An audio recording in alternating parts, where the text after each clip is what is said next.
Digital প্রযুক্তির অগ্রযাত্রায় বাংলাদেশ আজ সামিল হয়েছে বাকি বিশ্বের সাথে। এদেশের মানুষ স্বপ্ন দেখে কৃষি এবং শিল্পের পাশাপাশি ডিজিটাল প্রযুক্তিকে কাজে লাগিয়ে এদেশ সমৃদ্ধ হবে। কিন্তু আধুনিক এই প্রযুক্তি কতটা ব্যবহার করা যাচ্ছে, কতটা বিস্তার ঘটেছে তথ্য প্রযুক্তির সুপার হাইওয়ে ইন্টারনেটের?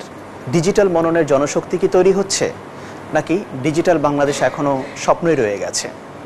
আপনাদের সবাইকে স্বাগত জানাচ্ছি বিবিসির বাংলাদেশ সংলাপে।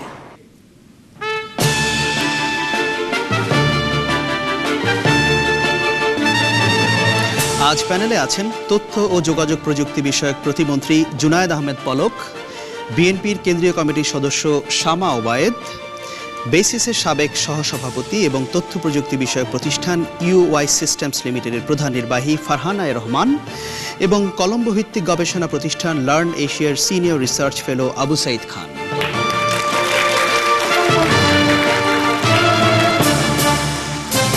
সবাইকে আরও একবার স্বাগত জানাচ্ছি বিবিসির বাংলাদেশ সংলাপে। বিবিসির বাংলাদেশ সংলাপের আজ একটি বিশেষ পর্ব, তথ্য প্রযুক্তির মাধ্যমে অর্থনৈতিক উন্নয়ন। আজ অনুষ্ঠানের প্রথম প্রশ্ন করবেন নুরুল আমিন। ডিজিটাল বাংলাদেশ গড়ার লক্ষ্যে সরকার যে লক্ষ্য ঠিক করেছিল সেই লক্ষ্য কি অর্জিত হয়েছে, নাকি তা একটি স্লোগান হিসেবে রয়ে গেছে? এটা কি লক্ষ্য কি অর্জিত হয়েছে নাকি স্লোগান হিসেবে রয়ে গেছে ডিজিটাল বাংলাদেশ সরকারের যে লক্ষ্য ছিল? আবু সাইদ খান। ডিজিটাল বাংলাদেশের মূল প্রতিপাদ্য বিষয় ছিল যে বাংলাদেশের গ্রামাঞ্চলের যত এলাকা আছে সবগুলোকে ডিজিটাল সংযোগের আওতায় নিয়ে আসা, নেটওয়ার্কের আওতায় নিয়ে আসা।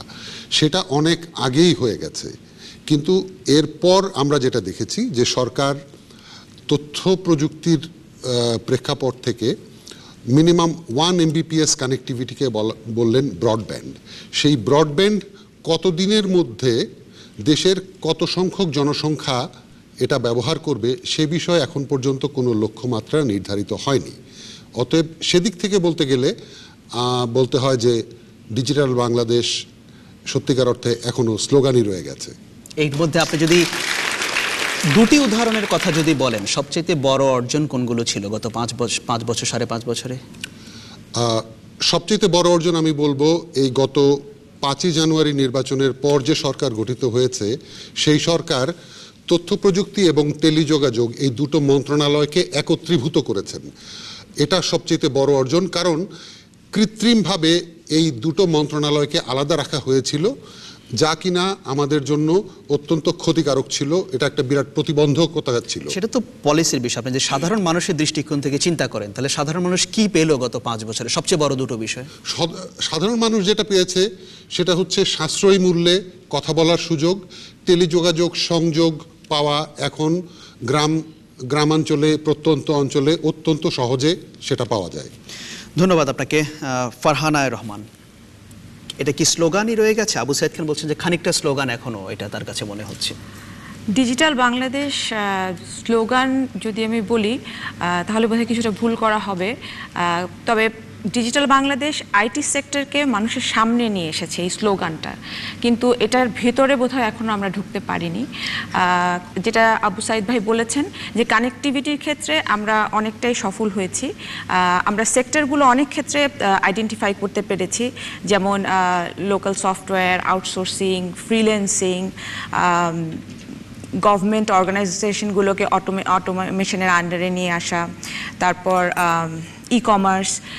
এই সেক্টরগুলো কিন্তু এত ভালোভাবে আইডেন্টিফাইড ছিল না 5 বছর আগেও ছিল না। কিন্তু আপনি যে কথাগুলো বলছেন, এটা কি বাংলাদেশের চাহিদা ছিল বলেই তৈরি হয়েছে, নাকি সেখানে সরকারের কোনো আদৌ ভূমিকা ছিল?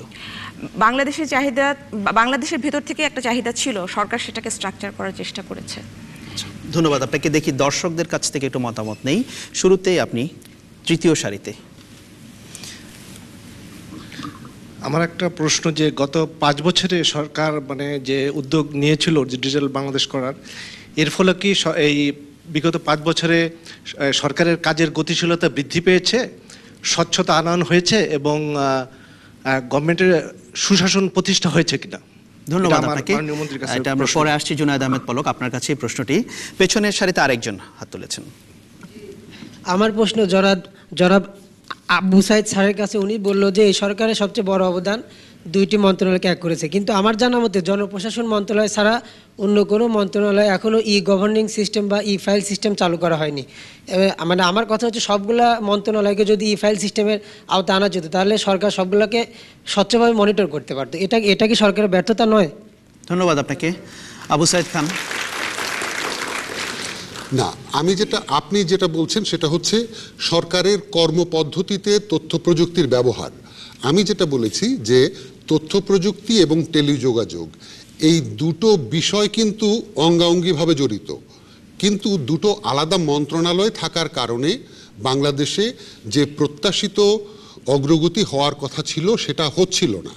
এই একত্রীভূত হওয়ার কারণে এখন প্রশাসনিক সিদ্ধান্ত গ্রহণ এবং সরকারের নীতিমালা প্রণয়নের ক্ষেত্রে অনেক সমন্বিত একটি ভূমিকা রাখতে পারবে। সেই প্রেক্ষাপট থেকে আমি এই কথাটা বলি। ধন্যবাদ আপনাকে। দেখি আবারও একটু দর্শকদের মতামত নেই।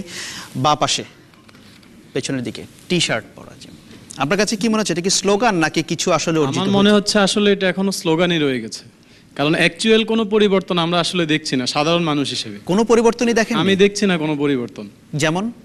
যেমন একজন প্যানেলিস্ট বললেন যে ফ্রিল্যান্সিং এর উন্নয়ন হয়েছে, আউটসোর্সিং ডিপার্টমেন্টটা উন্নয়ন হয়েছে। আসলে এটা টোটালি ভুল ধারণা, কারণ আউটসোর্সিং পেশার সাথে যারা জড়িত, ফ্রিল্যান্সিং পেশার সাথে যারা জড়িত, অ্যাকচুয়ালি তাদের কোনো উন্নয়নই হয়নি এবং তাদের জন্য গভর্নমেন্ট যেভাবে কাজ করার কথা সেভাবে কাজ করছে না। আচ্ছা, ধন্যবাদ, অনেক ধন্যবাদ আপনাকে। বাঁ পাশে দ্বিতীয় সারিতে। আসলে প্যানেলিস্টরা বলেছিলেন এটা অনেকটা সহজ হয়েছে, কিন্তু মানে কলেজগুলোতে কম্পিউটার আছে কিন্তু পর্যাপ্ত নাই, এক্সপার্ট টিচার নাই, যার কারণে শিখতে পারতেছে না তরুণরা। আচ্ছা, ধন্যবাদ আপনাকে। সেই প্রসঙ্গে আমরা আবারও পরে আসবো। দেখি আরেকজন দর্শকের কাছে ঘুরে আসি দ্বিতীয় সারিতে। আবু সাইদ স্যার বলছেন যে গ্রামাঞ্চল এখনো আসলে ইন্টারনেট সুবিধা বঞ্চিত। আমরা এটার সাথে একদম একমত যে আইএসপিগুলো যেগুলো আমরা দেখে থাকি যে ঢাকা কেন্দ্রিক, তো এটা গ্রাম অঞ্চলকে ইন্টারনেট সুবিধায় আওতা আনার জন্য সরকারের কি কোনো পরিকল্পনা আছে কিনা? আপনার কাছে কি মনে হচ্ছে এই যে সরকার যেটা স্লোগান দিয়েছিল 5 বছর আগে ডিজিটাল বাংলাদেশ, সেটা কত দূর? আপনি একজন ব্যবহারকারী হিসেবে কি মনে করেন? আমার মনে হয় যে আসলে সবকিছু আমাদের এখনো ডিজিটাল বাংলাদেশ গড়বো আমরা, তো ঢাকা কেন্দ্রিক হওয়া উচিত না।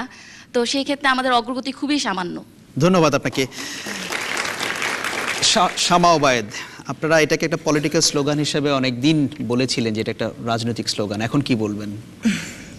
আসলে মানে একজন কম্পিউটার সায়েন্স ব্যাকগ্রাউন্ডের লোক হিসেবে এবং রাজনীতিবিদ হিসেবে দুটো বলতে চাই যে আমরা যেদিন এই ডিজিটাল বাংলাদেশ স্লোগানটা আমাদের ব্যবহার করতে হবে না, তখনই আমাদের অ্যাকচুয়াল ক্ষেত্রে ডিজিটাল হব আমরা। হ্যাঁ, এখন এটা যতদিন এটা স্লোগান থাকবে শুধু স্লোগানই থাকবে। আপনি তো শুনেন না digital India, digital America, digital China, because they are already digitized. Slogan তো থাকতে হবে। Slogan is good, slogan is ছিল বলেই জিনিসগুলো সামনে এসেছে। না ঠিক আছে স্লোগান, কিন্তু এই স্লোগান হয় কি শুধু যদি স্লোগানেই আমরা সব এনার্জি ব্যয় করি তাহলে কিন্তু আসলে ব্যাক এন্ডে কি কাজগুলো আদৌ হচ্ছে নাকি সেগুলো আমরা দেখতে পারি না। যেটা আমি যে বললাম, আপনার যে প্রথম যে প্রশ্নটা ছিল যে আসলে ডিজিটাল হয়েছে নাকি, সেটা কিছু অগ্রগতি তো হয়েছেই। এটা যে শুধু একটি সরকারের অবদান বা কয়েকটি সরকারের অবদান সেটা না, এটা আমরা এখন বিশ্বায়নের যুগে বাস করছি, এইটা সময়ের চাহিদা। এখন ইনফরমেশনের যুগে আমরা বাস করছি, সারা বিশ্বে ইনফরমেশন ছড়িয়ে আছে। So this is a natural process এবং সরকারের দায়িত্বগুলো হচ্ছে যে এই প্রসেসটাকে যাতে সুগম হয়। এবং কোথায় ফেল করেছে আপনার কি মনে হয়? পলিসি মেকিং, হ্যাঁ পলিসি মেকিংয়ে আমি একটা উদাহরণ দিই যে আমাদের Bangladesh bureau of educational information and স্ট্যাটিস্টিক্সের তথ্য যে আমাদের এই 1928টা কলেজ আছে এবং এই কলেজে মানে এনরোল করা কলেজ এবং সেগুলোতে 5,25,000 স্টুডেন্ট আছে এবং 1401টি মাদ্রাসা আছে এবং সেখানে 4 লাখেরও অধিক আপনার স্টুডেন্ট আছে। কিন্তু এত সংখ্যার মধ্যে 1928টা কলেজের মধ্যে মাত্র 157টা কলেজে মাল্টিমিডিয়ার আমার জিনিসপত্র আছে, ল্যাপটপ আছে, কম্পিউটার আছে, বা যেটাই বলেন, তার মধ্যে 157টার মধ্যে হয়তো বেশিরভাগই ইউজই হচ্ছে না। আচ্ছা, আমরা এই বিষয়টাতে আমাদের প্রশ্ন আছে, আমরা আসবো আবার পরে। আমি জুনায়েদ আহমেদ পলক আপনার কাছে আসি। অনেকেই বলছেন যে এটা একটা স্লোগান হিসেবে রয়ে গেছে। সরকারের একটা যে প্রতিশ্রুতি ছিল যে অবকাঠামো তৈরি করা, উপজেলা পর্যায়ে পর্যন্ত ব্রডব্যান্ড নিয়ে যাওয়া, একটা কানেকশন তৈরি করা, ইউনিয়ন পর্যায়ে পর্যন্ত ইন্টারনেটকে ছড়িয়ে দেওয়া, সেটা মানুষজন খুব একটা দেখতে পাচ্ছেন না, কারণটা কি? না, আমি ধন্যবাদ জানাচ্ছি যে প্রথমেই যে প্রশ্নটা এসছে যে আসলে ডিজিটাল বাংলাদেশ এটি স্লোগান নাকি এটা বাস্তবতা। আমি বলবো যে এই যে প্রশ্নটা উঠেছে, আজকে এই প্রশ্ন নিয়ে ডিবেট হচ্ছে, এই আজকের এই বিষয়টা আলোচনার মধ্যে এসছে, এই আশার কিন্তু কৃতিত্বটা কিন্তু বর্তমান সরকারের। কারণ তারা কিন্তু প্রথমেই এই ডিজিটাল বাংলাদেশ কেমন হবে, প্রযুক্তি নির্ভর একটা বাংলাদেশ গড়তে চাই, তার জন্য একটা রূপকল্প দিয়েছিল বলেই কিন্তু আজকে এই বিতর্কটা তৈরি হয়েছে। ফলে আমি বলবো যে ডিজিটাল বাংলাদেশ আমরা যখন 2008 সালের 29শে ডিসেম্বরের নির্বাচনের আগে যখন জননেত্রী শেখ হাসিনা ঘোষণা করলেন, আমরা শুধুমাত্র কিন্তু ডিজিটাল বাংলাদেশ একটা স্লোগান দিইনি। আপনারা নিশ্চয়ই একমত হবেন যে ডিজিটাল বাংলাদেশের রূপকল্প দিয়েছিলাম এবং সেই অনুযায়ী আমরা 2009 সালে আমরা একটা আইসিটি পলিসি করেছিলাম এবং সেই আইসিটি পলিসি অনুসারে কিন্তু গত 5 বছর 6 মাসে আমরা আস্তে আস্তে ধাপে ধাপে এগিয়ে যাচ্ছি। আইসিটি পলিসিতে বলা হয়েছিল ডিজিটাল বাংলাদেশ আমরা গড়ব 2021 সাল নাগাদ। এখন আপনারা যদি এই সময়ে আপনারা কল্পনা করতে চান, যেটা শামা আপা বলছেন যে আমেরিকা কিংবা চায়না কিংবা সাউথ কোরিয়ার মতো আমরা এখন এই মুহূর্তে বাংলাদেশকে দেখতে চাই, তাহলে আমি বলবো এটা কিন্তু আমাদের খুবই মানে অপরিপক্ক কথা হবে এবং এটা কিন্তু আমরা অবশ্যই বাস্তবায়নযোগ্য হবে না। ফলে আমাদেরকে চিন্তা করতে হবে আজকে থেকে 15 বছর আগে ব্যাঙ্গালোর কেমন ছিল, আজকে ঢাকার সাথে আমরা সেই 15 বছর আগের ব্যাঙ্গালোরকে যদি মিলাই, অন্তত পক্ষে আগামী 7 বছর বা 10 বছর পরে আমরা যদি ওই জায়গায় পৌঁছতে পারি এবং আমরা সেই পৌঁছার জন্য কিন্তু আমরা একটা রূপকল্প তৈরি করেছি। এবং আমি বলবো যে গত 5 বছরে কতটা তৈরি হয়েছে, হ্যাঁ অবকাঠামোর কথাই বলছি। আজকে যেটা বলছিলেন যে ডিজিটাল বাংলাদেশের কোনো পরিবর্তনই আমি দেখলাম একজন তরুণ পেছনে টি শার্ট পরা উনি খুব ক্ষোভের সাথে প্রকাশ করলেন। আমি আপনার ইমোশনকে শ্রদ্ধা জানিয়ে বলতে চাই, আপনি নিশ্চয়ই হয়তো ইউনিভার্সিটিতে পড়েন কিংবা হয়তো আপনার বাড়ি ঢাকা কিংবা হয়তো বাইরে কোনো ইউনিয়নে, আপনি কি জানেন যে 10 কোটি মানুষ এই গত 5 বছরে জন্ম নিবন্ধনটা ওখানে বসে করেছেন? আপনি কি জানেন যে আমাদের 6 লক্ষ আখ চাষি যারা শিক্ষার আলো পর্যন্ত পায়নি, যাদের সাক্ষরতা জ্ঞান নাই, সেই 6 লাখ আখ চাষি তারা কিন্তু মোবাইলের মাধ্যমে তারা ই-পুঁজি পেয়েছেন। আপনি কি জানেন যে প্রতি মাসে 40 লক্ষ মানুষ 4,500 ইউনিয়ন তথ্য সেবা কেন্দ্র থেকে সেবা গ্রহণ করেন, যেখানে 40-50 কিলোমিটার আগে দৌড়ে যেতে হতো একটা সেবা পাওয়ার জন্য, একটা পাসপোর্টের ফর্ম নেওয়ার জন্য। আজকে বর্তমান আওয়ামী লীগের সরকার, শেখ হাসিনার সরকার কিন্তু সেটা নিশ্চিত করেছে, যেখানে কেউ কোনোদিন ভাবেনি যে মানুষের দোরগোড়ায় সেবাটা যাবে। উদাহরণগুলোর কথা আমাদের বলছেন, কয়েকটা বিষয় ছিল মিস্টার পলক, আপনি যে উদাহরণগুলোর কথা বলছেন সেটা হয়তো আছে, কিন্তু জিনিসগুলো আপনারা প্রতিশ্রুতি দিয়েছিলেন যে আরো দ্রুত গতিতে হবে। না, আমরা যে প্রতিশ্রুতি দিয়েছিলাম, আমরা শুধু একটা জায়গা আমরা পৌঁছতে পারিনি। আমরা প্রতিশ্রুতি দিয়েছিলাম যে জনগণের দোরগোড়ায় সেবা পৌঁছে দেবো, এটা ছিল প্রথম 5 বছরের প্রতিশ্রুতি। পরবর্তীতে আমাদের কিন্তু আইসিটি পলিসিতে, আমি অনুরোধ করব আপনাদেরকে যে আইসিটি ডিভিশনের ওয়েবসাইটে গিয়ে আপনারা দয়া করে আইসিটি পলিসিটা দেখবেন যে সরকার প্রতিশ্রুতি কতটুকু দিয়েছিল এবং তার ডেলিভারি কতটুকু করেছে। আমি বলছি যে প্রথমে আমাদের 18 মাসের একটা শর্ট টার্ম পলিসি ছিল যে ইউনিয়ন লেভেল পর্যন্ত ব্রডব্যান্ড পৌঁছে যাওয়া, ইন্টারনেট সংযোগ, এটা করতে আর কতদিন লাগবে সরকার? এটা করতে আমাদের আরো 4 বছর লাগবে। আমি শুধু এটুকুই বলতে চাই যে তথ্য প্রযুক্তির আজকে সময়ের দাবি বলেছেন শামা আপা, সেই সময় উপযোগী সিদ্ধান্ত, সেই সময় উপযোগী রাজনৈতিক নেতৃত্ব দেওয়ার সাহস দেখিয়েছেন শেখ হাসিনা, যার জন্য আমি অবশ্যই তাকে কৃতিত্বটা আমাদের তরুণ প্রজন্মের দেওয়া উচিত। ধন্যবাদ মিস্টার পলক। আমি দর্শকদের আবার একটু মতামত নেই, সামনের সারিতে আপনি। বর্তমান সরকার মাস্টার্স লেভেলে কম্পিউটার আইটি সেক্টর মানে পড়ার সুযোগ দিয়েছে, বাট এই আইটি সেক্টরে যে কম্পিউটার ল্যাব দেওয়ার কথা সেটা দেওয়া হয়েছে, অভিজ্ঞ টিচার সেটাও আছে, বাট সরকারি যে কলেজগুলো আছে সেখানে মাস্টার্স লেভেল ছেলেমেয়েরা কলেজে যায় না বিভিন্ন কারণে। তো সেই ক্ষেত্রে সেই সোর্সটা বা সেই সুযোগটা যদি ইন্টারমিডিয়েট লেভেল বা অনার্সদের 4 বছরের মধ্যে দেওয়া হয়, তাহলে মানে এটা প্রপার ইউটিলাইজ হয়। এখন মাস্টার্স লেভেলে যা দেওয়ার ফলে কম্পিউটার ল্যাব কম্পিউটার ভাবে প্রশ্নটা ওনারা বুঝতে পেরেছেন। আমরা এই প্রসঙ্গে আবার আসবো একটু পরে। এখন আমরা ডিজিটাল বাংলাদেশ, এটা স্লোগান না বাস্তবতা কিছু অর্জিত হয়েছে, সেই প্রসঙ্গে আছি, সেটা নিয়ে যদি কথা বলেন। মাঝখানে বাঁ পাশে সাদা শার্ট। আমি একটা ইউনিয়ন তথ্য সেবা কেন্দ্রে কর্মরত আছি। আমার নাম রোবেল মোল্লা। একটু আগে যে বললো যে ডিজিটাল বাংলাদেশ কতদূর অগ্রগতি হয়েছে, তো আমি তো বলবো অনেকখানি অগ্রগতি হয়েছে, কারণ আমি এটা পাবলিককে সার্ভিস দিচ্ছি।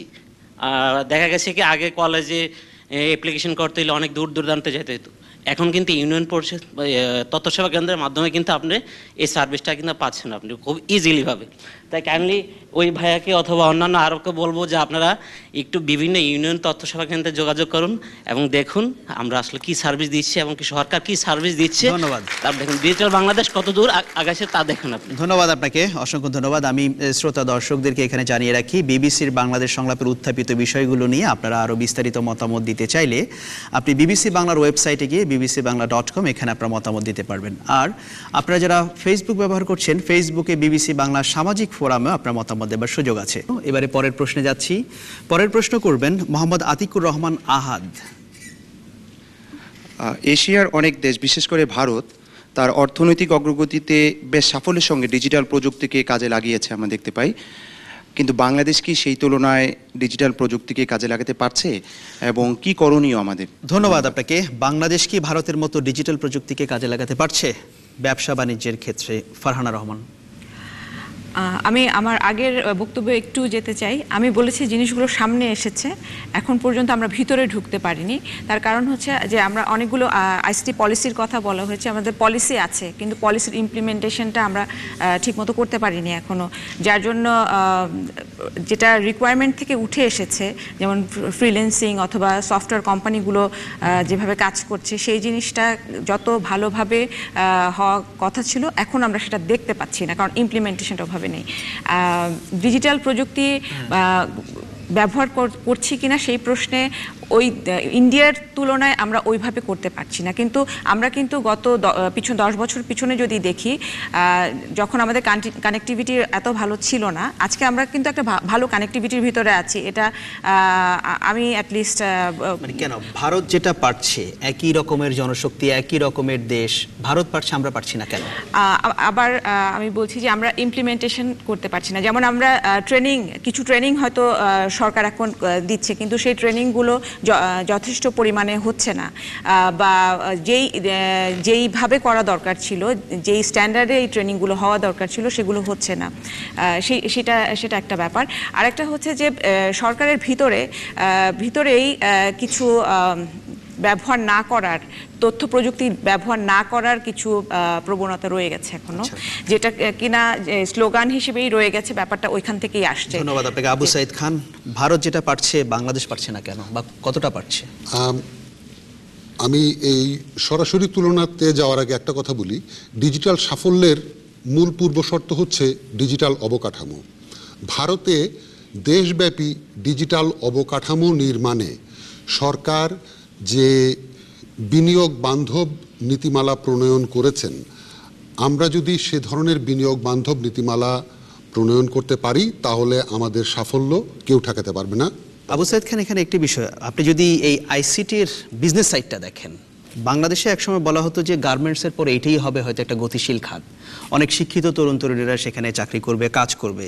এখনো পর্যন্ত আমাদের এক্সপোর্ট দেখা যাচ্ছে বিভিন্ন ফিগারে, আমি দেখতে পাচ্ছি $100 মিলিয়ন মতো বাংলাদেশের, যেখানে গার্মেন্টসের $20 বিলিয়ন। এই জিনিসটা আমরা বাড়াতে পারছি না কেন? আমি কিন্তু এক্সপোর্টের দিকে খুব একটা বেশি জোর দেব না, আগে আভ্যন্তরীণ অর্থনৈতিক সাফল্যের দিকে আমাদের নজর দেওয়া উচিত। যেটা একজন দর্শক বললেন যে গ্রামে কোনো আইএসপি নেই, আমার মনে হয় পলক সাহেব যে কনস্টিটিউয়েন্সি থেকে এসছেন সেখানেও কোনো আইএসপি নেই। এই দেশব্যাপী এখন যদি এই প্রত্যন্ত অঞ্চলে কেবল অপারেটর যেতে পারে, ইন্টারনেট সার্ভিস প্রোভাইডার কেন যেতে পারবে না? ইন্টারনেটের সেবা যারা দেবেন তাদেরকে যদি গ্রাম পর্যন্ত নিয়ে না যাওয়া যায়, অবকাঠামোর যে বাধার কথা বারবার বলছি, যে নীতিমালার কথা বলছি, প্রতিবন্ধকতার কথা বলছি, সেগুলোকে যদি সরকার দূর করে তাহলে আমাদের উন্নয়নের জোয়ার কেউই ঠেকাতে পারবে না, আমরা অবশ্যই উন্নতির দিকে যাব। ধন্যবাদ আপনাকে। আবার একটু দর্শকদের মতামত নেই, আপনি পঞ্চম সারিতে। আমি মনে করি যে ভারত এগিয়েছে অনেকটা ই কমার্সে, ঠিক আছে, তারা সেটার মাধ্যমে তাদের ব্যবসা বাণিজ্য অনেক উন্নয়ন করেছে এবং আমাদের দেশেও অনেক ই কমার্স সাইট এখন সেটা নিয়ে চেষ্টা করছে। বাট ই কমার্সের সবচেয়ে বড় যে প্রতিবন্ধকতা সেটা হচ্ছে অনলাইন পেমেন্ট গেটওয়ে। মাননীয় মন্ত্রী মহোদয়ের কাছে আমার প্রশ্ন যে অনলাইন পেমেন্ট গেটওয়ে পাওয়াটা সহজীকরণ এবং এর অতিরিক্ত চার্জ কমানোর ব্যাপারে সরকার কী ব্যবস্থা গ্রহণ করছে? ধন্যবাদ আপনাকে। জুনায়েদ আহমেদ পলক শুনছিলেন, ওনার প্রশ্নের সাথে সাথে অনেকে হাততালিও দিচ্ছেন। হ্যাঁ, না ধন্যবাদ। আমি বলবো যে আসলে এই মুহূর্তে আমরা যারা এই উচ্চবিলাসী স্বপ্ন দেখছি, আমি সেই স্বপ্নকে অবশ্যই স্বাগত জানাই যে আমরা এই মুহূর্তে ভারতের সাথে তুলনা করতে চাই। আমিও চাই ভারতের সাথে তুলনা করে আমরা এগিয়ে যেতে, কারণ আমাদের সামনে যদি লক্ষ্যটা একটু বড় থাকে তাহলে আমরা সেখানে পৌঁছাতে আমাদের সুবিধা হবে বা আমাদের তৈরি হতে সুবিধা হবে। আমি শুধু একটা কথা বলতে চাই যে অবকাঠামোর কথা বারবার বলা হচ্ছে। আমি একটা বিষয়ে আপনাদের কাছে অনুরোধ করব যে আপনারা দেখুন প্রত্যেকটা জেলাতে কিন্তু, হ্যাঁ আইএসপি হয়তো সব জায়গায় পৌঁছেনি, কিন্তু বিটিসিএল এর মাধ্যমে এবং প্রাইভেট কিছু এনটিটিএন এর মাধ্যমে আমরা কিন্তু প্রত্যেকটা জেলা এবং 197টা উপজেলায় আমরা কিন্তু ফাইবার অপটিক কেবল লাইন পৌঁছে দিয়েছি। আপনি আপনার উপজেলায় যে খোঁজ নেন যে সেখানে কিন্তু এডিসিএলের মাধ্যমে আমরা কিন্তু ডিসলামের মাধ্যমে আমরা কিন্তু লাইন দিতে পারছি এবং সেটা উচ্চ গতি সম্পন্ন এবং নিরবিচ্ছিন্ন। আমি বলবো যে আমাদের সর্বক্ষেত্রে প্রযুক্তির যে ব্যবহার, সেখানে আমাদের যে ব্যাকবোনটা তৈরি করার দরকার, বিগত 5 বছর 6 মাসে সরকার সেটা করেছে এবং আমরা কিন্তু 2015 সালের মধ্যে 487টা উপজেলায় আমরা হাই স্পিড ইন্টারনেট কানেক্টিভিটি নিশ্চিত করব আমরা কিন্তু ফাইবার অপটিক কেবল লাইন নিয়ে। আমি আবু সাইদ খান ভাইকে উল্লেখ করব যে আপনি যেরকম আমাকে জিজ্ঞেস করছেন, আমি আমার উপজেলায় বলতে পারি যে নাটোরের প্রত্যন্ত একটা উপজেলায় সেখানে আমাদের হাই স্পিড ইন্টারনেট আছে এবং বিটিসিএল এর আমাদের ফাইবার অপটিক কেবল লাইন পৌঁছে গিয়েছে। আপনি আপনার উপজেলা খোঁজ নিয়ে দেখেন, হয়তো সেখানেও গেছে। কিন্তু আমাদের দোষটা হচ্ছে যে আমরা ঢাকায় যারা বসবাস করি কিংবা দেশে বা দেশের বাইরে যখন থাকি, আমরা একবারও গ্রামের খবরটা নেই না যে গত 5 বছর 6 মাসে আমাদের গ্রাম কতখানি এগিয়ে গেছে। যদি এই খবরটা ঠিকমতো রাখতাম তাহলে কিন্তু আজকে এতগুলো প্রশ্ন আসতো না। এখানে একটি প্রশ্ন, যে ধরুন এই যে বিভিন্ন খাতে তো একটা এক্সপোর্টের টার্গেট ঠিক করা হয়, জানেন, যে বিজনেসটা আগামী 5 বছর 10 বছরে কোথায় যাবে। আইটি খাতে বাংলাদেশ আগামী 5 বছরে এটার বিজনেসটা কোথায় গিয়ে দাঁড়াবে, এখন যেটা $100 মিলিয়ন আছে সেটা কতটা দাঁড়াবে, এরকম কোন টার্গেট কি আমি সরকার এটা ফিক্স সংক্ষেপে করেছে? বলতে চাই, এটা আমি প্রকাশ্যে আজকে টেলিভিশন স্ক্রিনের সামনে যারা আছেন তাদের সামনে বলতে চাই সাহসিকতার সাথে যে আমরা যখন সরকারের দায়িত্ব নিয়েছিলাম তখন আমাদের এক্সপোর্ট ছিল মাত্র $25 মিলিয়ন। এখন কিন্তু সেটা 200 মিলিয়ন ছাড়িয়ে গেছে। আপনার কাছে যেটা হয়তো পরিসংখ্যান আছে সেখানে হয়তো 130 বা আছে, কিন্তু এমনি যেটা বলেছিল যে অনলাইন পেমেন্ট গেটওয়ে এবং আমাদের ইন্টারন্যাশনাল চ্যানেলে যে আসছে, এইটা কিন্তু এখনো সবগুলো কিন্তু আমাদের হিসাবের মধ্যে আসছে না। ফলে আমাদের যে এক্সপোর্টটা বেড়েছে সেটা সঠিকভাবে পরিসংখ্যান অনেক জায়গায় নাই। তো আনঅফিশিয়ালি আমি বলবো যে $200 মিলিয়ন উপরে আর অফিশিয়ালি প্রায় $150 মিলিয়ন উপরে। আমরা লক্ষ্য নির্ধারণ করেছি যে আগামী 5 বছরে আমরা 55,000 ফ্রিল্যান্সার তৈরি করব, 34,000 আমরা যারা উচ্চ পর্যায়ের প্রযুক্তিবিদ আছেন তাদেরকে ট্রেনিং দিয়ে আমরা দক্ষ মানব সম্পদ তৈরি করব এবং সারা দেশে আমরা লার্নিং আর্নিং এর মাধ্যমে যে জনসম্পদটা তৈরি হবে এবং আমাদের আইসিটি সেক্টরে যে আমাদের ভবিষ্যৎ পরিকল্পনা আছে তাতে করে আগামী 5 বছরে আমরা $1 বিলিয়ন আমরা এই আইসিটি সেক্টর থেকে ইনশাআল্লাহ এক্সপোর্ট করব। মিস্টার পলক, এখানে এই যে পেমেন্ট সিস্টেমটাকে উনি সহজীকরণ করার কথা বলছেন, সহজীকরণে আমরা বলছি যে ইতিমধ্যেই কিন্তু আমাদের যে ই কমার্স, এটা যে একটা বিপ্লব সাধিত হয়েছে, তারপরেও আমি বলবো যে এই সেক্টর কিন্তু এখন 100% এক্সপ্লোর আমরা করি নাই, 20% এখনো হয় নাই। আপনি দেখুন যে বিকাশের মতো একটা ছোট্ট উদ্যোগ আজকে কি বৃহৎ মহির হয়ে রূপান্তরিত হয়েছে। আমাদের বাংলাদেশ ব্যাংক ইতিমধ্যেই বেশ কিছু পলিসি রিভিউ করেছে এবং ইমপ্রুভ করেছে, ফলে আমাদের কিন্তু বাংলাদেশে এখন পেইজা বা বাংলাদেশে যেগুলো অনলাইন যেগুলো ই কমার্সগুলো করছে তারা কিন্তু গত সপ্তাহে আমরা আমাদের ইনফরমেশন যে সেন্টারগুলো আছে ইউনিয়ন পরিষদে, গ্রামের মানুষ যেন ই কমার্সটাকে ব্যবহার করতে পারে তার জন্য বাংলাদেশ ব্যাংকের যে নীতির প্রয়োজন ছিল সেটা আমরা করেছি এবং আমরা আশা করছি যে অনলাইন পেমেন্ট গেটওয়েটা এখন আরো বেশি সম্প্রসারিত। ধন্যবাদ আপনাকে। আমি আপনার কাছে আবারও আসবো, দেখি দর্শকরা অনেকে হাত তুলেছেন মাঝখানে একেবারে পেছনের সারিতে। ধন্যবাদ। ডিজিটাল বাংলাদেশ একটি স্লোগান এবং এটি খুব ভালো স্লোগান, তবে স্লোগান হিসেবে খুব ভালো। কেননা যখন বিটিআরসির মতো একটা সরকারি প্রতিষ্ঠান থেকে ব্যান্ডউইথ রপ্তানি করার সিদ্ধান্ত নেওয়া হয়, দেশের ব্রডব্যান্ড বা অন্যান্য লাইনের দাম না কমিয়ে, এবং একই সাথে আমাদের সাবমেরিন ক্যাবল আমরা অনেক দিন ধরে একটিমাত্র সাবমেরিন ক্যাবল আছে যেটি কাটা পড়লে লম্বা সময় ধরে গোটা দেশ বিচ্ছিন্ন হয়ে যাচ্ছে, এবং একটি সিদ্ধান্ত এসে সারা দেশকে ওয়াইফাই হটস্পট জোনে পরিণত করার। কিন্তু বাস্তবিক অর্থে আমার কাছে মনে হয় যে সারা দেশকে হটস্পটে পরিণত করলে যে পরিমাণ ডিভাইস দিয়ে ব্যবহার করব আমরা এবং প্রত্যেকে যে পরিমাণ স্পিড পাবে সেটা আসলে কোনো স্পিডের দিকে যাবে না। সুতরাং এটি খুবই খোলা একটি সিদ্ধান্ত। তো সব মিলিয়ে আসলে এটি খুব ভালো কোনো জায়গায় নেই আমার মনে হয়। ধন্যবাদ আপনাকে। আপনার অনেক হতাশা বোঝা যাচ্ছে। সামনের সারিতে আপনি। আমার নাম মাকসুদা আজিজ, আমি একজন উদ্যোক্তা। আমি মন্ত্রী মহোদয়কে একটা ব্যাপারে একটু দৃষ্টি আকর্ষণ করছি। ট্রেড লাইসেন্স নেওয়ার যে প্রক্রিয়াটা আছে আমাদের দেশে সেটা খুব জটিল এবং ওই অফিসটা আসলে খুব দুর্নীতিপূর্ণ। ওখানে কোনো সিটিজেন চার্টার পর্যন্ত নাই যে কোন ব্যবসার জন্য কতটুকু আমার ট্রেড লাইসেন্স লাগবে। তো এই জিনিসটাকে যদি 3 নাম্বার নেওয়ার মতো কিংবা বিশ্ববিদ্যালয়ের পরীক্ষার আগে রেজিস্ট্রেশন করার মতো অনলাইন করা যায়, আমার মনে হয় অন্যদের জন্য ট্রেড লাইসেন্স নেওয়াটা খুব সুবিধাজনক হবে। আর আমার একটা প্রশ্ন আপনার কাছে, সেটা হচ্ছে গিয়ে উদ্যোক্তা এবং উদ্যোক্তা যারা ফেসবুকের মাধ্যমে ব্যবসা করে থাকে তাদের জন্য সরকারের কি কি পলিসি আছে এবং আপনারা আসলে কিভাবে আমাদেরকে করের আওতায় আনতে চাচ্ছেন? ধন্যবাদ আপনাকে মিস্টার পলক, খুব সংক্ষেপে আপনি। আমি সংক্ষেপে দেবো কারণ আরো অনেকের বলার আছে। আমি বলবো যে এখানে সাবমেরিন কেবলে যেটা বলেছেন আমি খুবই আনন্দের সাথে আপনাদেরকে জানাতে চাই যে আগামী 2016 সালের মধ্যেই সাবমেরিনের মোটামুটি কনস্ট্রাকশন শেষ। আমরা দ্বিতীয় সাবমেরিন কেবলে সংযুক্ত হতে যাচ্ছি, যেখানে আমরা প্রায় 1400 জিবিপিএস আমরা ব্যান্ডউইথ পাবো এবং এর মাধ্যমে কিন্তু বাংলাদেশে আমাদের তথ্য প্রযুক্তি ক্ষেত্রে আরো বেশি গতি সাধিত হবে। এবং পাশাপাশি হটস্পট ওয়াইফাই কথা বলেছেন, আমরা চাচ্ছি যে সারা দেশে 1 লাখ হটস্পট করতে চাই। সেটা হচ্ছে ইউনিয়ন তথ্য সেবা কেন্দ্র এবং বিভিন্ন প্রশাসনিক যে দপ্তর যারা আর কি হাই স্পিড ইন্টারনেটের কানেক্টিভিটি পাবে 2015 সালের মধ্যে, সেইটা যেন শুধুমাত্র প্রশাসনিক কর্মকর্তাদের স্বার্থেই ব্যবহার না হয়, তার বাইরে যেন সাধারণ জনগণ ব্যবহার করতে পারে। সেই জন্যই আমরা এই উদ্যোগটা গ্রহণ করেছি যে সেই সকল প্রশাসনিক দপ্তরে এবং ইউনিয়ন তথ্য সেবা কেন্দ্রে মিনি বিপিও সেন্টার হবে এবং সেখানে রাউটার লাগিয়ে সাধারণ মানুষ যেন বিনা পয়সায় ইন্টারনেট ব্যবহার করতে পারে, সেই জন্যই সরকারি উদ্যোগ। আর ওনার প্রশ্নের উত্তর, উনি যেটা বলছিলেন যে আপনি যেটা বলছেন ট্রেড লাইসেন্স, এইটা ট্রেড লাইসেন্স কিন্তু বিভিন্ন জায়গায় বিভিন্ন স্তরে দেওয়া হয়, ফলে এটা স্থানীয় সরকারের যে 3-4টা স্তর আছে সেখানে আমরা আপনার এই শুভ প্রস্তাবটা জানিয়ে দেব এবং আইসিটি ডিভিশন এটাকে অনলাইনে নিয়ে আসার জন্য অবশ্যই চেষ্টা করবে। ধন্যবাদ আপনাকে। আবু সাইদ, আমি আসবো আপনার কাছে। শামা ওবায়েদ, আর দ্বিতীয় প্রশ্নের উত্তর সংক্ষেপে বলি আপনার অনুমতি ক্রমে, তাছাড়া পরে বলবে যে আমি শুনছি না, নিয়ম মানছি না।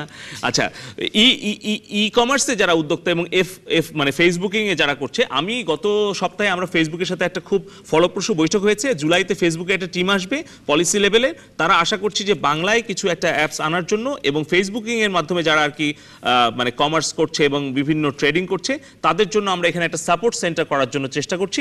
আশা করছি এটা সফল। ধন্যবাদ আপনাকে মিস্টার পলক। শামা ওবায়েদ, অনেকগুলো পয়েন্ট জমে গেছে, আমাকে একটু সময় দিবেন। আমি প্রথম কথা আমি শুনছি যে কমার্স, আমি শুনছি ট্রেড লাইসেন্স, আমি অনেক কিছু শুনছি, কিন্তু আমরা যেটা মন্ত্রী মহোদয় একটু আগে বলেছেন, আমরা ভারত কিংবা চায়নার বা আমেরিকার সাথে নিজেদেরকে এখনই তুলনা করছি না, কিন্তু ওই জায়গায় পৌঁছতে হলে আমাদের বেসিক জিনিসগুলো তো এখন থেকে আমাদের ভিশনে রাখতে হবে, আমাদের প্ল্যানে রাখতে হবে। এই যে এই কিছু প্রশ্নগুলো এসেছিল, আমার বেসিক জিনিস, আমি কিন্তু 2টা বেসিক জিনিস, একটা হচ্ছে যেটা ভাই অলরেডি বলেছেন, একটা অবকাঠামো, আরেকটা হচ্ছে এডুকেশন। এই যে ল্যাপটপ এবং কম্পিউটার আলমারির মধ্যে তালা বন্ধ করে রেখে দেয় স্কুল কলেজ যারা যেখানে আছে, কারণ টিচাররা নিজেরাই এটা ইউজ করতে পারে না। সেটা যদি করতে হয়, এটা না সেই প্রসঙ্গ না, এইটা কিন্তু ডিজিটাল বাংলাদেশের একটা অংশ, আমাকে বলতে দেন। This is one. আরেকটা অবকাঠামো যেটা আছে যে আপনি মন্ত্রী মহোদয় রিসেন্টলি নিশ্চয়ই আপনি সিলিকন ভ্যালিতে গিয়েছিলেন, ওখানে যদি ওখানে গুগল আছে, গুগল যে কোম্পানিটা আছে, ওখানে আপনি যদি গুগলের ডেটা সেন্টার দেখেন, আমাদের দেশে কোনো ডেটা সেন্টার নাই, কারণ একটা ডেটা না, একটা ন্যাশনাল ডেটা সেন্টার না। আপনি Google is just one company, right? ওদের যে ডেটা সেন্টার, এটা হচ্ছে না, আমাকে বলতে দেন। আপনি যখন বলেছেন আমি কিন্তু ইন্টারাপ্ট করি না। জি জি, হ্যাঁ, আপনি ফাইবার অপটিকের কথা বলেছেন এবং এই ফাইবার অপটিক কেবল, আমি বলতে চাই যে আমাদের ইন্টারনেটের যে ফাইবার অপটিক কেবলগুলো ইউজ হচ্ছে, মাটির নিচে যেটা যাচ্ছে, সেটা তিনজন করছে। একটা তো বিটিসিএল আছে, আরেকটা খুঁটিনাটিতে মিস্টার শামা ওবায়েদ, এখানে যে প্রশ্নটা ছিল যে ভারত যেটা পেরেছে বাংলাদেশ পারে নাই, এই জন্যই পারে নাই, কারণ আমাদের ভারত তো আরো 30 বছর আগের থেকে চিন্তা করেছে যে তাদের যদি ডিজিটাল হতে হয়, তাদের নিজেদের নাগরিকদেরকে আগে সেই শিক্ষায় শিক্ষিত করতে হবে। আমরা কি সারা জীবন বাইরের থেকে লোক এনে ইম্পোর্ট করে আমরা কাজ করব? সফটওয়্যার ইম্পোর্ট করে কাজ করব? সেটা আমাদের নিজেদের জনগোষ্ঠীকে তো সেই জায়গায় পৌঁছতে হবে। পলক একটা টার্গেটের কথা বলেছেন, আগামী 5 বছরে এক্সপোর্ট কোথায় যাবে? টার্গেট শুনতে 1 বিলিয়নে যাবে। আচ্ছা, ইনশাআল্লাহ সেটা তো আমি এখন যে অবস্থায় আছে সেই অবস্থায় আমি মনে করি না যে যাবে, কারণ এখন ইন্ডিয়াতে ব্যাঙ্গালোরকে কেন পিক করা হলো? একটা হাব হিসেবে, একটা টেকনোলজি সেন্টার হিসেবে, কারণ ওখানকার সরকার, তৎকালীন সরকার ওখানে কিন্তু কম্পিউটার ভ্যাট বাদ দিয়ে দিয়েছিল, কম্পিউটার ইকুইপমেন্টের ভ্যাট বাদ দিয়েছে, কিন্তু আমাদের তথ্য প্রযুক্তিতে কিন্তু আমাদের সবগুলো ভ্যাট আছে, এটা সিম্পল থিং। আচ্ছা, তারপরে আপনাদের অনেক কিছু কমেছে, এইবারও বলেছে যে এই বাজেটেও থাকবে। আচ্ছা, আবু সাইদ খান, আপনি একটু যোগ করতে চেয়েছিলেন, আপনার কাছে আসি। না, আমি একটা বিষয় ক্লিয়ার করি। আমরা যখন ভারতের সাথে তুলনা করি, দয়া করে মনে রাখবেন বাংলাদেশ কিন্তু ভারতের নর্থ ইস্টার্ন স্টেটগুলোতে ইন্টারনেট ব্যান্ডউইথ এক্সপোর্ট করতে যাচ্ছে এবং নর্থ ইস্টার্ন স্টেটস অনেক পেছনে পড়ে আছে, ঠিক আছে? সাবমেরিন কেবলের কথা যেটা মন্ত্রী সাহেব বললেন, দ্বিতীয় সাবমেরিন কেবল আসছে, সরকার আনছে, ভালো কথা, কিন্তু আমার প্রশ্ন, বেসরকারি খাতে যখন দ্বিতীয় সাবমেরিন কেবল আনার উদ্যোগ নেওয়া হলো, সরকার তখন সেটাতে বাধা দিল। তার কারণ হচ্ছে বাংলাদেশে এই ইন্টারনেট সুলভ মূল্যে পাওয়ার ক্ষেত্রে সবচেয়ে বড় বাধা সরকার নিজেই। সরকারি মালিকানাধীন যে কোম্পানি আছে তাকে কৃত্রিমভাবে বাঁচিয়ে রাখার জন্য সরকার ভ্রান্ত নীতিমালার মাধ্যমে বেসরকারি খাতকে আসতে বাধা দিচ্ছে, এটা বৈদেশিক যোগাযোগের ক্ষেত্রে। আর আভ্যন্তরীণ ক্ষেত্রে যেটার উদাহরণ দিলেন NTTN, বাংলাদেশের বর্তমানে ডিজিটাল সর্বনাশের অন্যতম মূল কারণ হচ্ছে এই মধ্যস্বত্বভোগী NTTN লাইসেন্স, যারা কৃত্রিমভাবে দেশের আভ্যন্তরীণ ব্যান্ডউইথের দাম বাড়িয়ে রাখছে, যে কারণে উপজেলা পর্যায়ে বা জেলা পর্যায়ে আমরা কোনো আইএসপিদের সক্রিয় দেখছি না। আমি এই ব্যাপারে আমি একটা কথা অ্যাড করতে চাই, যে এই যে ফাইবার অপটিকের কথা বললেন, এখানে মেইনলি দুটো কোম্পানি, একটা হচ্ছে সামিট গ্রুপ আর একটা হচ্ছে ফাইবার অ্যাট হোম। আমি যেটা বলতে চাচ্ছি, এই দুটো কোম্পানি সোল। এখন কেন সেটা, এখানে কি আমরা ই টেন্ডারিং এর কথা বলা হয়েছে, এইটার ব্যাপারে কি বিটিসিএল সহ আমি বিটিসিএল এর কথা বলেছি অলরেডি এর আগে, হ্যাঁ, কিন্তু ওয়াই অনলি দিস থ্রি?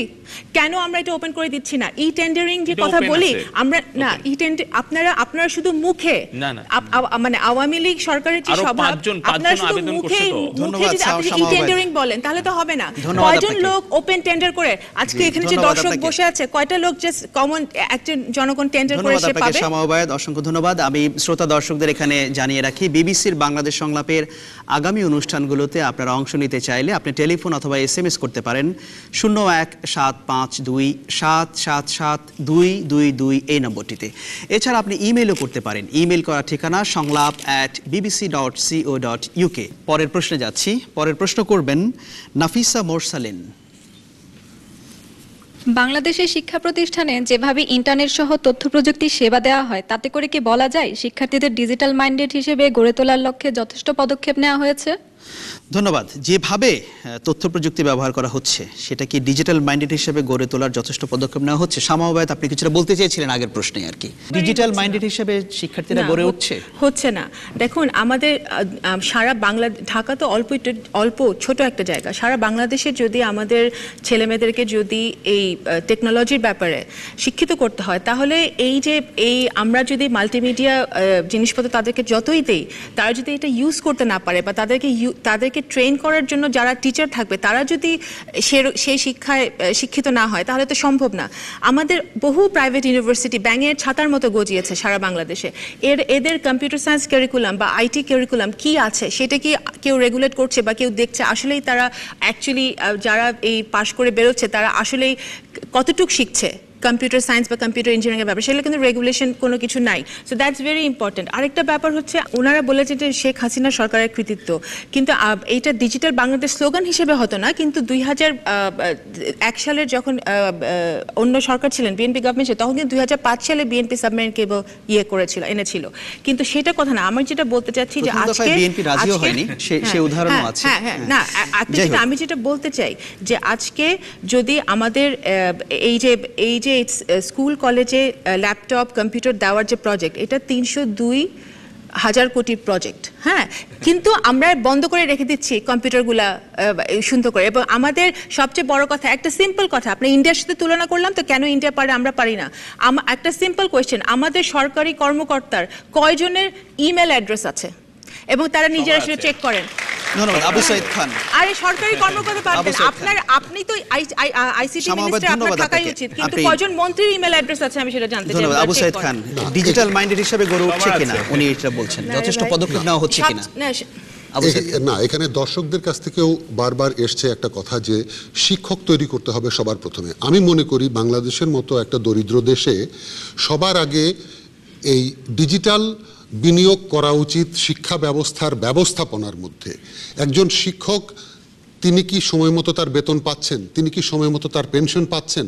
আমাদের অবকাঠামোগত অনেক সীমাবদ্ধতা আছে, কিন্তু আমরা যদি শিক্ষক ব্যবস্থাপনা এবং শিক্ষা ব্যবস্থার যে ব্যবস্থাপনা সেটাকে যদি সুসংহত করতে পারি, এবং বিশেষ করে এই যে প্রশ্নপত্র যে আজকাল ফাঁস হয়ে যাচ্ছে এগুলোকে যদি প্রযুক্তি ব্যবহারের মাধ্যমে আমরা যদি আরো। মিস্টার খান, এটা কি ঘোড়ার আগে গাড়ি জুড়ে দেওয়ার মতো অবস্থা হচ্ছে যে কম্পিউটার দেওয়া হচ্ছে কিন্তু শিক্ষক নাই, চালানোর মতো অবস্থা নাই, এরকম?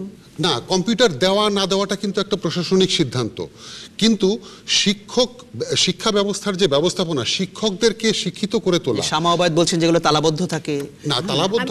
আমি একটা কথা শুধু আপনার কথা, ডেল কম্পিউটার্সে একজন আমাকে বলেছে যে সরকারি কর্মকর্তা, উনি তো বললেন ইমেল অ্যাড্রেসে, সরকারি কর্মকর্তা বলেছে আপা আমাদেরকে কম্পিউটার, নতুন কম্পিউটার দেন। বলে কেন, আপনারা তো পুরানটাই ব্যবহার করেন না। বলে যদি নতুন কম্পিউটার দেন তাহলে রুমের মধ্যে এসি লাগবে কম্পিউটার ঠান্ডা রাখার জন্য, তাহলে এসির মধ্যে থাকতে পারবো।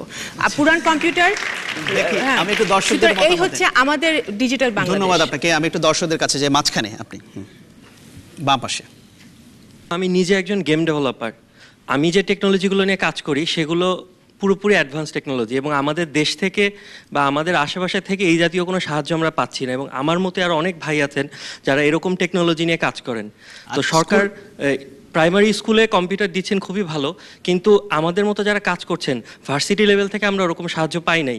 আমি যে টেকনোলজিগুলো বলবো, ইউনিটি 3D, মঙ্গোডিবি, এগুলোর নাম এই রুমের মধ্যে সবাই আইটি লোক হলে ওনারাই হয়তো ঠিকমতো জানেন না, কিন্তু আমরা এই সেম কাজটা করে বাইরের থেকে পার আওয়ার আমি $35 চার্জ করতে পারি।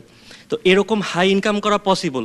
আমার মতো নিশ্চয়ই আরো অনেক ভাই আছেন যারা এই সেম লাইনে যেতে পারবেন। ধন্যবাদ আপনাকে। মাঝখানে আরেকজন। ধন্যবাদ।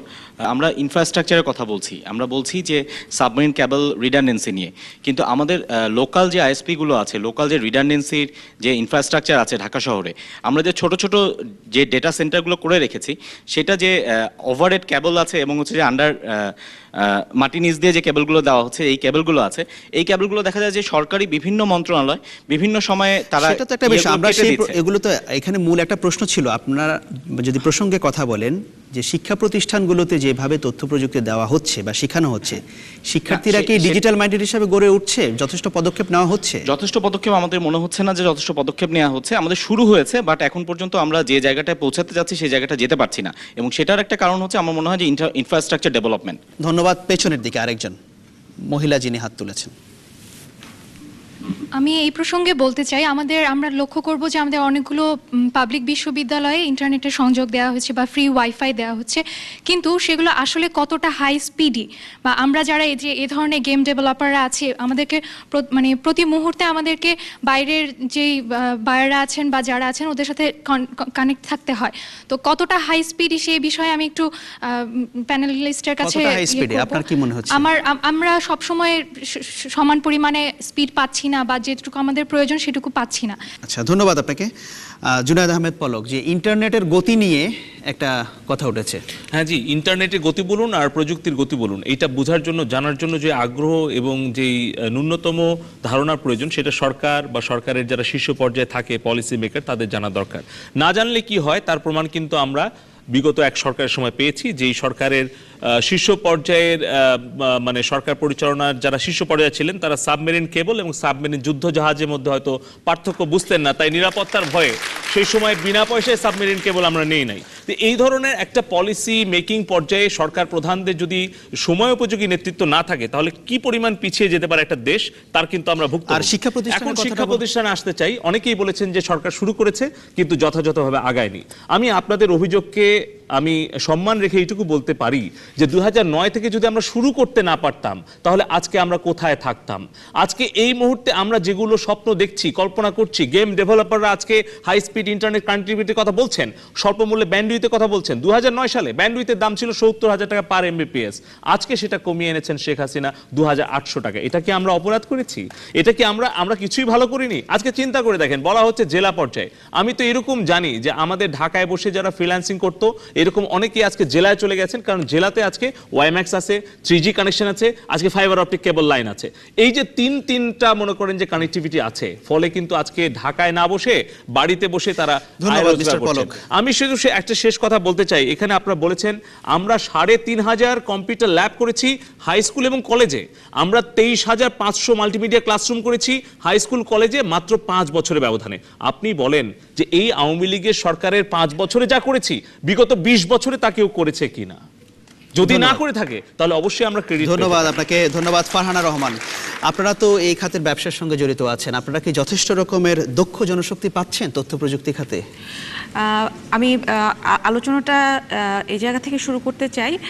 শামা আপা বলেছেন যে ইউজার তৈরি করার ব্যাপারটা, এটা খুব ইম্পর্ট্যান্ট।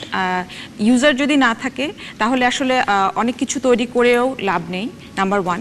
নাম্বার 2 হচ্ছে যে আমরা শিক্ষাক্ষেত্রের কথা বলছি, যেখানে কম্পিউটারগুলো তালাবদ্ধ থাকে, তারপরেও কিন্তু আমাদের দেশে ফেসবুক ইউজারকে কেউ দমিয়ে রাখতে পারছে না। প্রতিদিন আমাদের ফেসবুক ইউজার বেড়ে যাচ্ছে। কেন?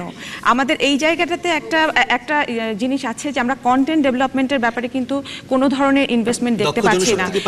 আমাদের ছেলেমেয়েরা আসলে নেটে যাচ্ছে, কানেক্টিভিটির পরে তারপর কি, তারপরে ওরা আসলে কি করবে, ওই জায়গাটাতে কোনো ডাইরেক্টিভ নেই। আপনি যে প্রতিষ্ঠান চালান, দক্ষ জনশক্তি কি পাওয়া যায়? দক্ষ জনশক্তি খুবই সীমিত, দক্ষ জনশক্তি সেভাবে পাওয়া যাচ্ছে না। তার জন্য আমি প্রথমেই বলেছি যে আমাদের যেই লেভেলের ট্রেনিংগুলো হচ্ছে বা এই ইনস্টিটিউটগুলো থেকে ছেলেরা বের হচ্ছে, একাডেমিয়ার সাথে ইন্ডাস্ট্রির একটা অনেক বড় পার্থক্য রয়ে গেছে, যার জন্য ছেলেদেরকে নিয়ে এসে কিন্তু কোম্পানিগুলোকে 6 মাস 8 মাসের একটা ট্রেনিং করাতে হচ্ছে।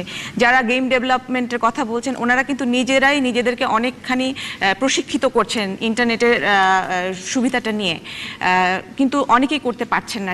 সেই জায়গাগুলোতে আসলে এখন জোর দেওয়ার সময় বলে আমি মনে করি। ধন্যবাদ আপনাকে। আমি পরের প্রশ্নে যাচ্ছি। পরের প্রশ্ন করবেন নাজমুস সাকিব। প্রযুক্তি বান্ধব একটি প্রশাসন গড়ে তুলতে হলে প্রযুক্তিতে দক্ষ জনশক্তি নিয়োগ করা প্রয়োজন।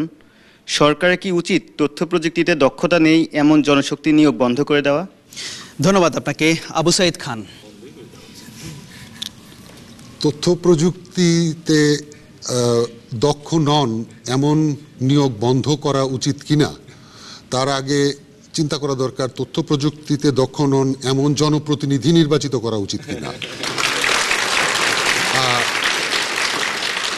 একটা কথা বলি, আমাকে বাস্তবতাটা মানতে হবে।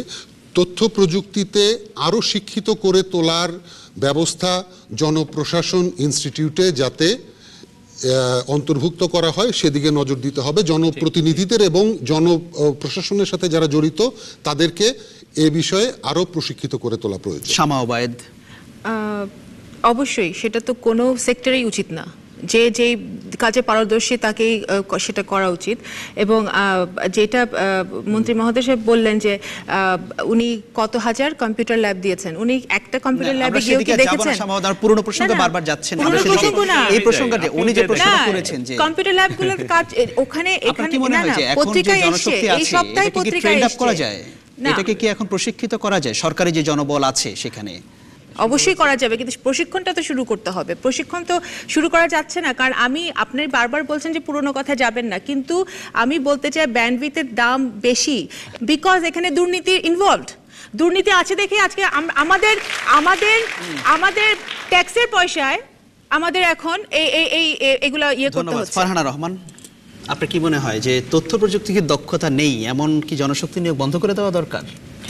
দক্ষতা নেই এমন কোনো জনশক্তি তো দিয়ে তো কোনো কাজ করা যাবে না, তাকে দক্ষ করেই তারপর তাকে ইনভলভ করতে হবে। একটা প্রশাসনে যদি 100 লোক কাজ করে একটা ডিপার্টমেন্টে, সবাইকে কি তথ্য প্রযুক্তিতে দক্ষ হতে হবে? সবাইকে তথ্য প্রযুক্তিতে দক্ষ তৈরি করার ব্যাপারে দক্ষ না হতে হলেও ইউজার হিসেবে তো তাকে তৈরি হতেই হবে।